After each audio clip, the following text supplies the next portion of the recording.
రామలింగేశ్వర నగర్ చిట్టీల పేరుతో భారీ మోసం వెలుచూసింది. కోటేశ్వరమ్మ అనే మహిళ బాధితుల నుంచి 5 కోట్లు వసూలు చేసి పారరైంది. ఒక్కొక్కరి నుంచి లక్షల్లో వసూలు చేసి పారరైందని ఆమె ఇంటి దగ్గర బాధితులు ఆందోళనకు దిగారు.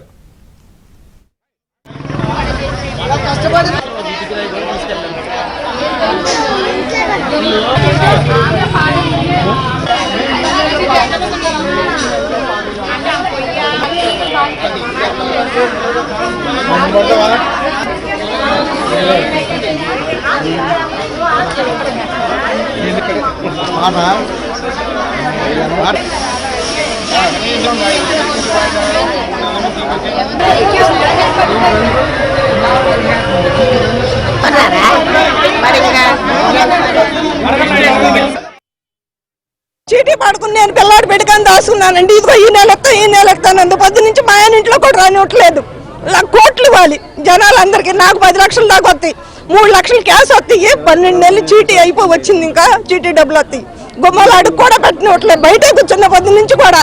ఆమె ఎక్కడున్నా సరే దయచేసి జనాలందరికి వచ్చి సర్ది చెప్పి ఎవరు ఏళ్ళకప్పు చెప్తే నీట్గా అది నీట్గా బతికింది అన్నాను. ఈ నీరు తక్కువ పని ఎవరు కూడా చేయకూడదు. అందరూ బిడ్డలకు పెట్టుకోకుండానే తెచ్చుకుని పోషించుకుంటున్నారు. తిరుపతి వెళ్ళిందేమో తిరుపతి వెళ్తానమ్మా, అట్లా పనమ్మ అయితే తిరుపతి వెళ్ళిందో మనం ముందరగా తొందరపడతాం ఎందుకులే, ఒక్క ఇంట్లోనే ఉంది. తిరుపతి వెళ్ళిందేమో ముందరంటే చిచ్చా వేశారు, 4 బాల్ చిచ్చా వేశారు. చిచ్చా ఆపితే అనుమానం కదండి ఎవరికన్నా. ఇప్పుడు కూడా చిచ్చా ఆన్ చేయాల, చిచ్చులు ఆపేశారు. చిచ్చులు ఆపితే భయంగా వెళ్ళిపోయిన సంగతి తెలిసిందండి.